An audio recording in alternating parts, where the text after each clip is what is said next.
Hello, good morning. और आप लोग सब कैसे हैं बतलाइएगा ज़रूर। उम्मीद करते हैं कि आप लोग सब अच्छे होंगे। और ये जो वीडियो है वो 31 मई जिस दिन की मरिया प्रोसेशन का समापन हुआ था उस दिन का है। और ख़ास तौर से कहना चाहिए बोकारो में रहते हुए जो लोग नहीं आ पाए थे उनके लिए, और जो लोग बोकारो से बाहर भी रहते हैं और जो लोग मेरे यूट्यूब परिवार के सदस्य हैं उन सब के लिए ये वीडियो है कि इस लघु कथा के द्वारा किस तरह बच्चों ने ये बतलाने की कोशिश की है कि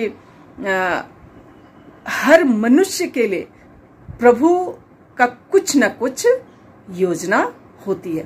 तो चलिए आप लोग पूरे ब्लॉग में बने रहिए और इस लघु कथा का आनंद लीजिए।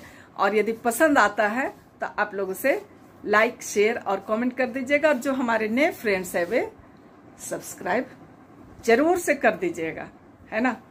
आप लोग बिल्कुल सब्सक्राइब नहीं करते हैं। आप लोगों सब्सक्राइब कीजिएगा, कमेंट कीजिएगा, उससे हमारा जो है वो हौसला बढ़ता है।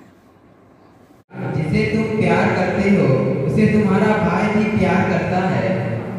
यह सुन कि तुम किससे प्यार करती हो, इसे या मुझे। मनोज ने अपनी मासूका को हासिल कर लिया। इसे बहुत प्यार करते थे और विश्वास में मजबूत थे। एक का नाम मनोज और दूसरे भाई का नाम चंदू।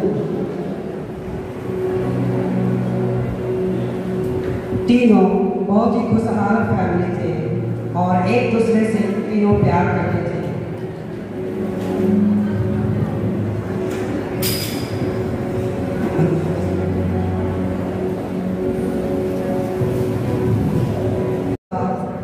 टहलने निकला रॉकी के साथ।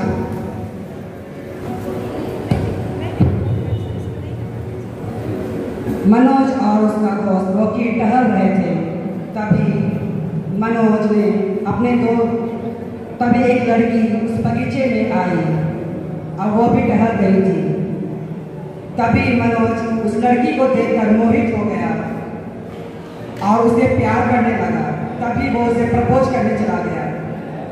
तभी लड़की ने कहा, मुझे 2 दिन का समय दो।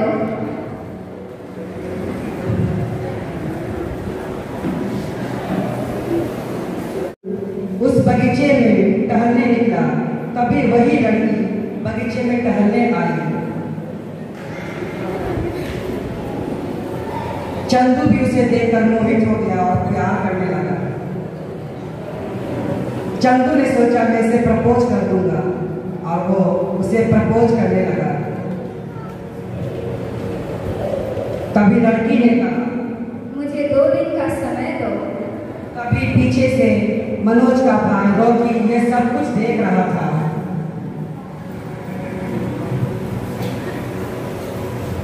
तो मनोज और उसका दोस्त रॉकी बगीचे में साथ घूम रहे थे। तभी रॉकी ने मनोज से कहा, अरे यार, जिसे तुम प्यार करते हो उसे तुम्हारा भाई भी प्यार करता है। यह सुनकर मनोज भड़कने लगा और वो बहुत ही गुस्सा हो गया और आग बबूला होने लगा। तभी चंदू अपने भाई के पास आया और पूछने लगा, तुम्हें क्या हुआ है, क्यों इतने गुस्से में हो। दोनों आपस में बहस करने लगे। तभी उसी बगीचे में उन दोनों की माशूका आ गई। मनोज ने अपनी माशूका से पूछा कि तुम किससे प्यार करती हो, इसे या मुझे। फिर चंदू ने परेशान होकर अपनी माशूका से पूछा, तुम मुझे प्यार करती हो या इसे। इसी बीच दोनों लड़ने लगे और दोनों भाई में हाथापाई होने लगा। तभी मनोज को बहुत गुस्सा आ गया। मनोज आग बबूला हो उठा और उसने गुस्से में चाकू पकड़ लिया और चंदू को मारने के इरादे से उसकी ओर बढ़ा। तभी दोनों आपस में लड़ने लगते हैं और उसके बाद क्या हुआ आपने देखा। क्या हुआ देखा आपने ना, क्या किया। एक भाई अपने भाई का क्या किया, हत्या इसमें कर देता है सिर्फ जन्म की वजह से। लेकिन ईश्वर सब कुछ देखता है। ईश्वर भी चुप नहीं रहता, ईश्वर चुप रहता है। ईश्वर ने कहा, कहाँ है तुम्हारा भाई? तुम्हारा भाई का रक्त मुझे।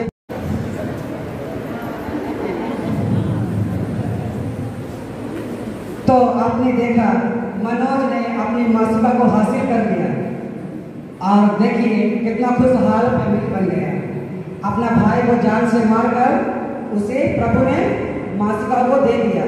लेकिन ईश्वर इतना दयनीय है कि इतना ईश्वर हमारे लिए अत्याचार नहीं कर सकता कि एक भाई को मारकर दूसरे को मासूका को दे दिया जाए।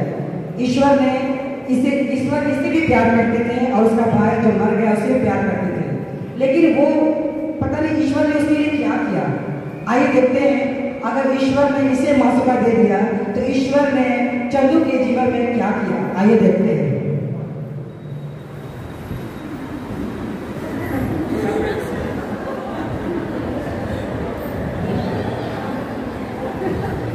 तो क्या समझ में आया?